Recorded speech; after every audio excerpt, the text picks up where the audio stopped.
Semaine de turbulence sur les marchés, inquiétude grandissante sur les taux d'intérêt. Acheter ou vendre?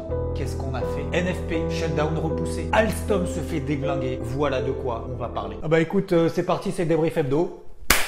La Banque du Japon a annoncé faire des achats imprévus de titres d'État alors que le rendement de ses obligations de référence atteigne des niveaux élevés, les plus élevés jamais élevés depuis 10 ans. 675 milliards de yens d'obligations d'État ont été rachetés. C'est ce qui a été proposé par la Banque centrale du Japon sur des échéances comprises entre 5 et 10 ans. La pression est croissante sur la Banque centrale du Japon, pour ne pas dire la BOJ, pour maintenir sa politique de contrôle des rendements à 10 ans tout en limitant la baisse du yen. Les marchés, eux, estiment qu'à un moment donné, il va falloir sortir de cette politique monétaire, de se sortir de ce cycle de taux négatifs qui a commencé, oui, ça nous rajeunit pas, depuis 2016. Et c'est le dernier pays au monde à pratiquer des taux d'intérêt négatifs. Parlons des bonnes nouvelles. Le shutdown des États-Unis est repoussé. Pas de chômage technique pour les fonctionnaires. Mesures d'urgence adoptées par le Congrès américain pour que l'administration américaine continue de fonctionner pendant 45 jours. Et ça, bien évidemment, c'est financé. On verra plus tard pourquoi, comment et grâce à qui. Si cette mesure n'avait pas été mise en place par Kevin McCarthy, alors il y aurait quelques 1,5 million de fonctionnaires privés de salaire, problème de trafic aérien, pas de parcs nationaux ouverts, quel dommage, égale dépression. Et pour autant, cette décision fait quand même tomber le speaker de la Chambre et à l'issue d'un vote. Et c'est une première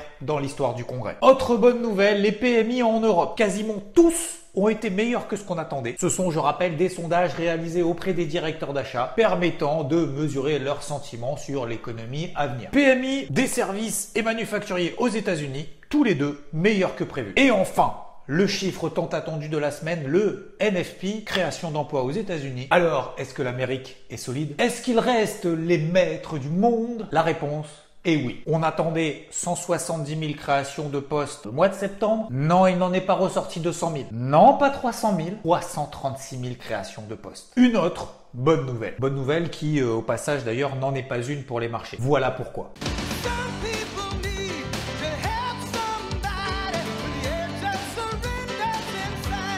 Eh bien parce que quand les chiffres sont bons, Jérôme Powell, patron de la Fed, l'a d'ailleurs répété il y a 2 semaines, je crois que je viens d'éclater mon micro, mais c'est pas grave, plus l'économie est solide, plus j'ai les cartouches pour laisser les taux d'intérêt élevés, voire même les remonter encore pour pouvoir lutter contre l'inflation. 40% d'ailleurs du marché estime qu'il y aura encore au moins une hausse de taux d'ici la fin de l'année, sachant qu'il reste 2 réunions, le 1er novembre et le 13 décembre. Et on a même d'ailleurs 6% du marché qu'il n'y aura pas une hausse des taux, mais 2 hausses de taux. Et ce, d'ici Noël. Alors, quel impact pour les marchés? Accentuation de la hausse des taux d'intérêt comme on le voit sur le 10 ans aux États-Unis. On flirte avec les 5%, un record depuis 2007. Le dollar américain se renforce encore et encore, pour ne pas dire et encore et encore et encore et encore. Et ça pèsera forcément sur les entreprises exportatrices américaines qui seront moins compétitives sur leurs prix. Et du coup, les actifs risqués, actions, indices, même pas. Les émissions de dette aux États-Unis sont en forte hausse et les acheteurs de dette américaines se détournent de ces actifs, alimentés d'autant plus par la hausse du dollar américain et il y a encore moins d'acheteurs. La Fed doit réduire son bilan. Même chose pour la Chine. Le marché obligataire est complètement inondé, ce qui pousse les prix à la baisse. Le Trésor américain a même annoncé, c'était au mois de juillet, qu'il prévoit d'emprunter la modique somme de...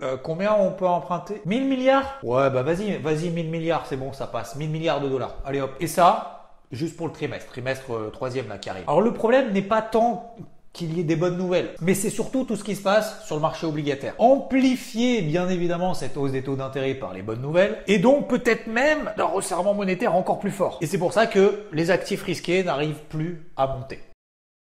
Et bon, cette fois-ci, rassurez-vous, on va parler de mauvaises nouvelles et je pense que la palme de la semaine, du mois, de l'année, peut-être même d'ailleurs de la décennie, est attribuée à Alstom. Alors, journée noire, c'était un jeudi noir pour Alstom. Elle a perdu plus de 37% dans la journée, sachant qu'elle fait partie du CAC. Et pour voir une performance d'une action du CAC 40 qui perd autant en une seule journée, Je pense qu'il faut remonter à 2007-2008, peut-être même d'ailleurs plus longtemps, hein, je vous avouerai que j'ai pas vraiment cherché. Alors, que s'est-il passé? Il y a plusieurs petits éléments qui se sont ajoutés, il n'y a pas juste un truc, mais disons que le gros du gros, ce qu'on appelle plus communément dans le jargon un profit warning, un abaissement des prévisions, ça concerne le free cash flow. C'est grosso modo l'excédent d'exploitation moins les investissements. En gros, est-ce qu'elle consomme de la trésor ou au contraire est-ce que ça rentre un peu dans les caisses? Bon, bah on passe de 150 millions d'euros de free cash flow positif, c'est cool. Et là finalement, ils ont dit non mais en fait on va estimer le free cash flow plutôt à moins 500 millions, peut-être même moins 750 millions d'euros. Et là c'est la douche. C'est pas une douche froide,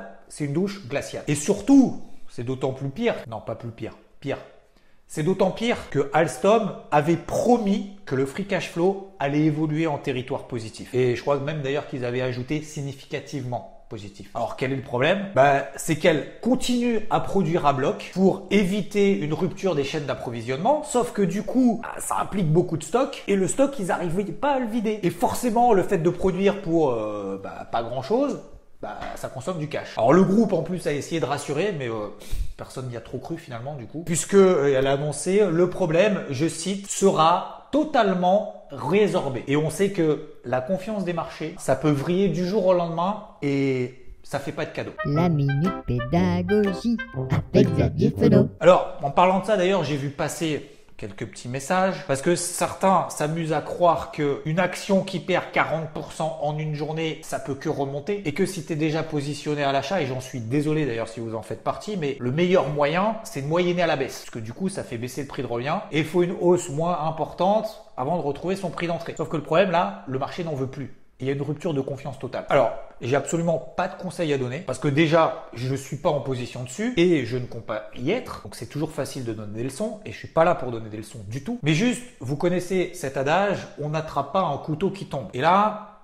on a plus affaire à une hache et je crois que ce manque de confiance est largement transmis par le marché aujourd'hui. Et juste, si j'ai un avis à donner, c'est quand il y a une rupture de confiance comme ça va pas changer du jour au lendemain, pas en une semaine et peut-être même d'ailleurs pas pendant plusieurs mois. Donc voilà, la seule chose que je peux dire, attention, c'est pas parce que ça a beaucoup baissé qu'il y a plus de chances que ça monte. Bon, vous l'avez compris, les bonnes nouvelles ne sont pas des bonnes nouvelles.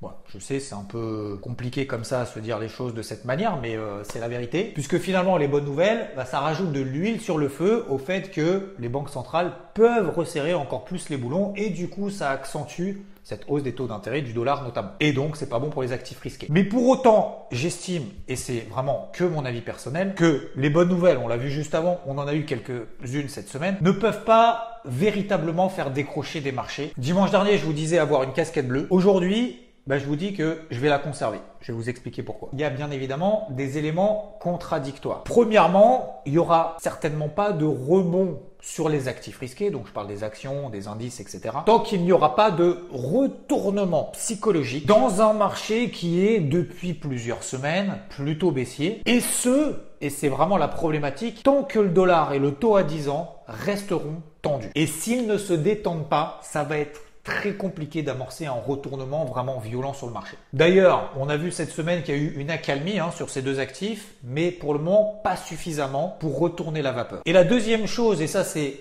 ce que l'analyse technique nous permet, du coup d'avoir un regard objectif, c'est que tous les rebonds qu'on a, et qu'on a eu d'ailleurs cette semaine, sont systématiquement contrés. Alors, je suis en train de vous dire que mon optimisme est en train progressivement de refaire surface. Après avoir vendu pendant des jours, pendant des semaines, les marchés sous ces grosses zones de résistance, que ce soit le CAC, le DAX. Et on a fait ça avec mon pote, mon associé, et même plus encore. Ouh là là, mon petit Xav, t'emballes pas, on va pas finir dans le même lit tout de suite. Et j'ai même du coup acheté cette semaine.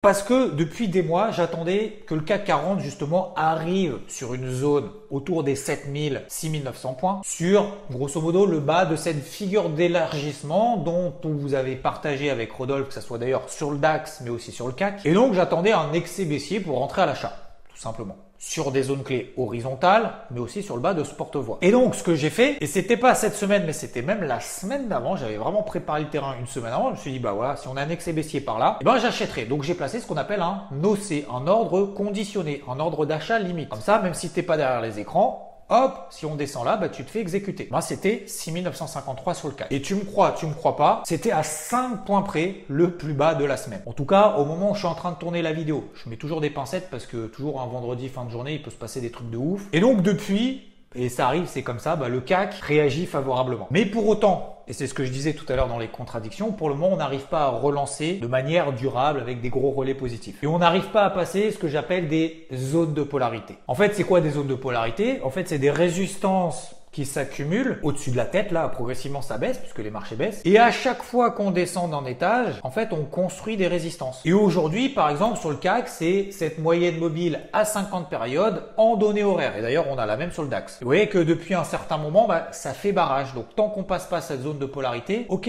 je suis à l'achat, c'est cool, mais il n'y a pas de relais haussier. Donc, ça va nous donner sur le CAC 7050 points et sur le DAX 15200. Ça va être les zones que je vais surveiller tout au long de ces prochains jours pour la semaine qui arrive. Si on les passe et qu'on s'installe au-dessus, ok, bah, je mettrai peut-être une casquette verte de manière un peu plus intensive. C'est même chose sur les indices américains. Alors même si le Dow Jones est un peu plus faible que ses copains, 33 200, 4 270 sur le SP500 et 14 900 sur le Nasdaq. Quand bien même d'ailleurs le Nasdaq est beaucoup plus fort que ses deux copains puisque lui il tient cette grosse zone de support des 14 500 points. Ce qui est d'ailleurs au passage un peu étonnant avec des taux d'intérêt qui s'envolent. Parce que normalement ça pèse beaucoup plus sur les entreprises à forte croissance. Donc en conclusion, il n'y a aucun signal que la baisse est terminée. On a fait une pause dans cette baisse depuis mercredi. On en a profité pour acheter à bon compte, que ce soit sur le CAC mais aussi d'ailleurs sur le Nikkei. Là aussi, grosse zone support, vous l'aviez dans le carnet de bord, on a travaillé également ensemble, mais de manière limitée pour le moment. Donc je vous ai dit dimanche dernier que je ne vendais plus à partir de maintenant. Donc je vous confirme ça aujourd'hui, quitte d'ailleurs à me tromper. Alors j'en ai profité aussi au passage pour acheter l'euro-dollar. Je l'attendais depuis des mois d'ailleurs sur cette zone des 1,05. C'est un bas de range finalement dans lequel on est depuis maintenant plusieurs mois. Bon, on est revenu sur cette zone. Là, c'est en train de relancer. Ça reste limité, hein. C'est pareil que sur finalement les indices. Donc à suivre aussi hein, pour semaine qui arrive. 1,0550, c'est le niveau que je vais suivre. Si on s'installe là au-dessus, bah, je renforcerai probablement mes achats. Et si on repasse en dessous, je me calme, etc. Le pétrole, lui, cette semaine s'est écroulé. Visiblement, il y a des inquiétudes concernant la consommation et donc la demande. Et là aussi, bah, j'estime que c'est plutôt une bonne nouvelle parce que ça pourrait soulager l'inflation. Et donc,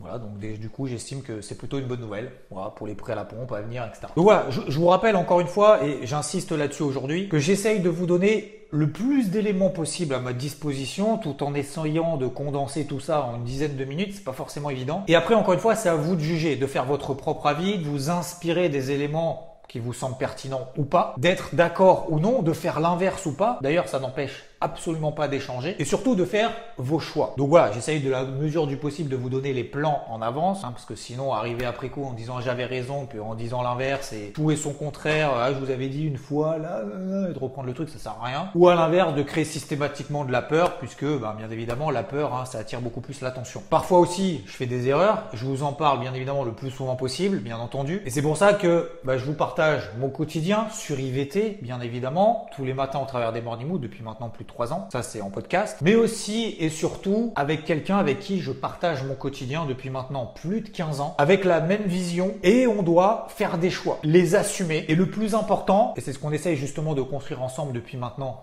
15 ans, c'est de les partager même quand on se trompe. Parce que se tromper, ça fait partie en fait des marchés, ça fait partie de la vie, et avoir 100% du temps raison, c'est impossible. Et vous le savez. Salut tout le monde, salut Xav, j'espère que vous passez un excellent week-end, un bon dimanche matin, j'espère avant tout que vous allez bien. Oui, effectivement, pour faire un petit point sur les plans, sur les partages, sur un peu tout ce qu'on vous donne, ce qu'on donne. Heureusement, j'estime c'est légitime, constructif, même nécessaire de partager, mais aussi de partager ses erreurs, ses échecs, mais surtout il faut comprendre, et c'est la base de tout investissement ou tout trading, que chaque plan n'ira pas au bout. Oui, il faut avoir un taux de réussite relativement élevé, ça c'est important, mais certains plans échouent. J'en ai longuement parlé sur le Gold pour ma part, sur mon Telegram en fin de semaine. Heureusement, sinon ni vous, ni toi, ni Xav, ni moi, ni personne ferait grosso modo, on va dire ce métier ou du moins ce travail, parce que ça serait même pas intéressant, constructif si à chaque coup qu'on voit quelque chose sur les marchés, tout réussissait du premier coup. Non, ce qui est important, bien évidemment, c'est la persévérance et la discipline, mais de comprendre dès le départ que forcément certains plans échoueront, certains plans seront voués à l'échec. Ça ne veut pas forcément dire que vous avez fait une mauvaise analyse ou que vous n'avez pas pris suffisamment prenons de choses en compte. Au contraire, c'est simplement dire que le marché a toujours raison, d'accord ? Vous avez toujours tort, parfois raison, mais c'est le marché dans tous les cas qui le décide et c'est le marché qui vous donnera toujours la bonne direction et pas la vôtre. Par contre, je pense que le plus important à retenir derrière ça, c'est avant tout son money management, sa gestion de capital, sa gestion de position, en partant du principe que certains plans, alors là je parle pas des plans scalping intraday qui pour moi ne servent, je vous le répète, pas à grand chose, c'est plus de l'entretien, de l'automatisme et de l'entraînement pédago mais aussi psycho pour rester sur les marchés et comprendre le marché. Je vous le répète souvent, la performance elle ne se fait pas là-dessus, elle se fait principalement sur des swings et en investissement sur des plans long terme, mais le plus important là-dedans c'est d'avoir le timing, mais surtout de comprendre qu'à partir du moment où tous les plans ne réussiront pas à chaque coup, eh ben, il faut vraiment adapter sa gestion de capital, son money management et sa gestion de position par rapport à ça. Mais le plus important, c'est d'aller jusqu'au bout du plan, d'accord ? Parce que certains plans seront gagnants et la grosse erreur que j'ai fait ou que Xav a fait ou qu'on a tous fait au départ et que vous faites encore beaucoup et que moi, ça m'arrive encore de le faire, même si c'est une erreur que je fais de moins en moins, c'est de ne pas aller au bout de son plan. À savoir que quand vous devez gagner, quand votre plan est juste, quand votre plan, le marché vous donne raison, vous devez gagner, faire de la performance avec ce plan et aller jusqu'au bout, d'accord ? Mais ça implique également, bien évidemment, et c'est ça le problème, ça implique que parfois quand le plan est un bid total, un flop total, que vous acceptiez et que vous appreniez à perdre. Il faut apprendre à perdre. Il faut apprendre à la fois à gagner, mais il faut apprendre aussi à perdre. Ce sont pour moi les deux piliers essentiels quand on veut rester et survivre à la fois sur les marchés ou même dans le milieu de l'investissement, je le répète souvent. Pour conclure, je pense que même pour vous, partager, alors il faut trouver quelqu'un avec qui le partager, mais partager vos échecs, revenir sur vos échecs, mais revenir aussi sur vos réussites. Et pourquoi finalement vos réussites, elles ne vous ont pas apporté autant de performance et de réussite qu'elles devaient vous apporter, c'est ça l'essentiel, je pense, à comprendre. Donc, que ce soit sur les marchés ou dans la vie perso ou dans le trading quoi, toujours, et je le répète, avant de juger toujours les autres, c'est facile de juger les autres, de juger ce qu'ils font, il n'y a rien de plus facile. Jugez-vous vous-même, jugez-vous ce que vous faites. De toute façon, le seul juge de vous-même, à la fin,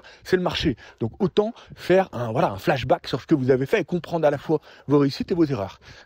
Sinon, petit mot sur le marché rapidement, simplement que pour l'instant, on est vraiment, et je terminerai là-dessus, dans des zones de confrontation, c'est-à-dire qu'on est à la fois arrivé, vous l'avez vu, l'objectif du SP500 sur la MM 200 jours, il a été fait, donc on est arrivé sur des zones hebdo-mensuelles importantes, et face à ça, on a quand même des tendances journalières qui restent baissières sur rebond, ce qui explique que, notamment sur les indices, on est des confrontations, et on devrait, à mon avis, continuer d'avoir des mouvements brusques dans les prochaines semaines. Ça veut dire quoi, des mouvements brusques ? Ça veut tout simplement dire de la volatilité, avec des fortes hausses, des fortes baisses, des fortes hausses, des fortes baisses. C'est ce qu'on appelle des mouvements de confrontation de marché entre certains investisseurs qui restent très positifs sur la situation économique qui reste stable pour l'instant, notamment aux US, et des investisseurs qui commencent à devenir un peu plus méfiants, et donc ce qui implique des mouvements brusques de prix dans tous les sens. Voilà, je terminerai là-dessus en vous souhaitant bien évidemment à toutes et à tous un excellent dimanche. Merci Xav, à bientôt, ciao, je vous embrasse. Et d'ailleurs avec Rodolphe, on vous donne rendez-vous sur Twitch en live tous les deux jeudi prochain, pas à l'heure exacte mais ça sera dans la soirée, en mode apéro, détente, on va parler de tout et de rien, enfin surtout d'investissement, on va parler de frais, des marchés bien évidemment, bon bref, je vous remets le lien en description si ça vous intéresse, vous pouvez